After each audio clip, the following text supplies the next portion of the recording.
आदाब दोस्तों। मेरा नाम है कुंवर सुल्तान और मैं आपका स्वागत करता हूं अपने YouTube channel the coding of laws में।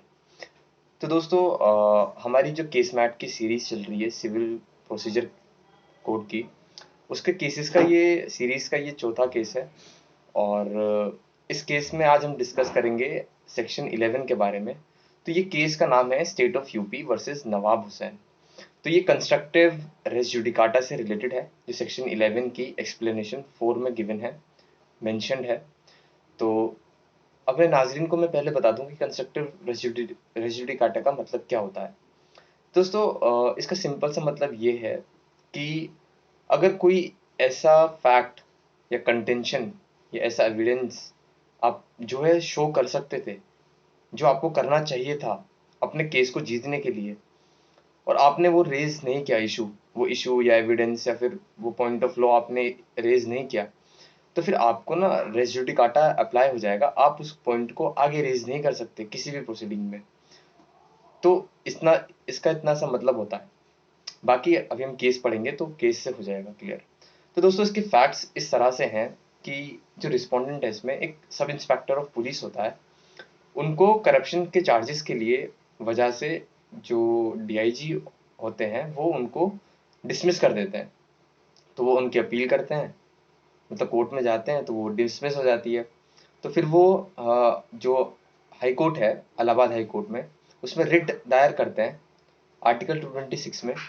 और वो ये कहते हैं कि माय लॉर्ड, मेरे को जो है ये क्वैश कर देना चाहिए, ये ऑर्डर इनका जो कोर्ट का है, मतलब मेरे को जो डिसमिसल का जो ऑर्डर है पुलिस का, डीआईजी का, उनको क्वैश कर देना चाहिए क्योंकि मेरे को सुना ही नहीं गया और ये नेचुरल जस्टिस के अगेंस्ट है। तो उनकी जो वो अपील होती है वो जो है फेल हो जाती है।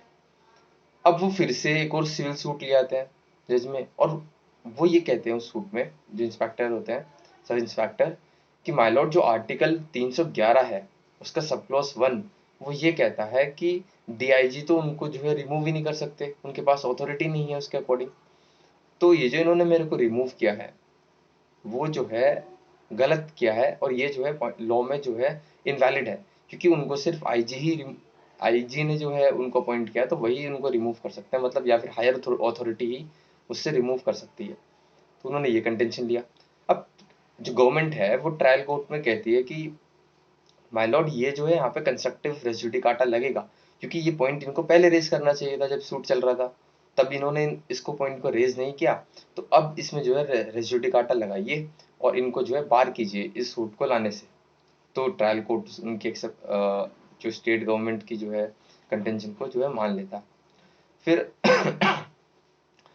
फिर वो जो है अपील होता है डिस्ट्रिक्ट जज में, डिस्ट्रिक्ट जज भी उसको जो है अपील कर देता है ट्रायल कोर्ट के जजमेंट को। फिर ये जो केस है ये हाई कोर्ट में जाता है,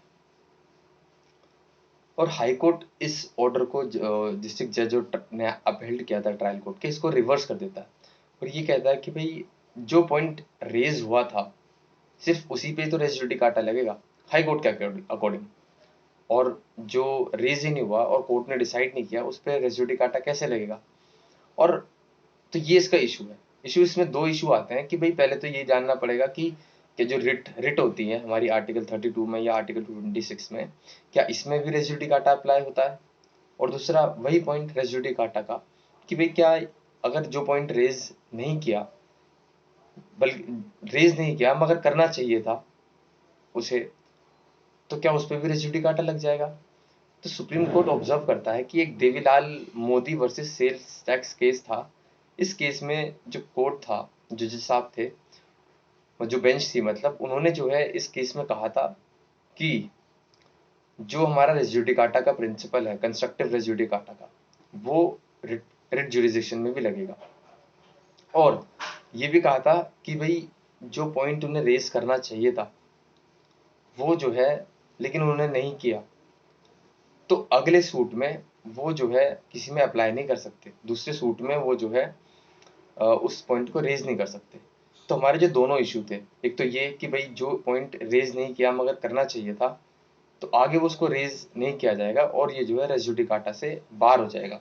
तो एक्सप्लेनेशन 4 जो है सेक्शन 11 की, वो कंस्ट्रक्टिव रेस जुडिकाटा की बात करती है, मतलब कि अगर आपको कोई पॉइंट रेज करना था अपने केस को जीतने के लिए, मगर आपने रेज नहीं किया, आपने कोई वो उस चीज़ को इशू को रेज ही नहीं किया, तो आपको बाद में रेज नहीं किया जाएगा। और दूसरा इशू हमारा ये था कि जो रिट जुरिस्डिक्शन जो रिट हमारी फाइल की जाती है, तो रेस जुडिकाटा उसमें लगता है नहीं लगता कंस्ट्रक्टिव वाला। तो कोर्ट ने इसमें ये भी कहा कि भाई ये जो कोर्ट है, जो रेस जुडिकाटा का जो प्रिंसिपल है कंस्ट्रक्टिव का, वो उसमें भी लगेगा जो हमारी रिट केसेस होते हैं। तो इवेंचुअली कोर्ट ने जो है डिसीजन दिया कि भाई जो स्टेट गवर्नमेंट का जो अपील है, मतलब उनके फेवर में उनको जजमेंट दिया और रिस्पोंडेंट को उसकी अपील को डिसमिस कर दिया। Thank you. दोस्तों ये हमारा केस था। मैं आपसे उम्मीद करता हूँ कि आप इसको जो है पसंद कर रहे होंगे, और अगर आपको कुछ चेंजेस चाहिए होते हैं इसमें, या फिर आपका कुछ और मानना है कि हमें कुछ चेंज करना चाहिए, तो आप हमें उसको भी जो है बता सकते हैं कमेंट सेक्शन में। और आप इसको ज़्यादा से ज़्यादा जो है शेयर कीजिए और हमारे चैनल को सब्सक्राइब कीजिए। Thank you.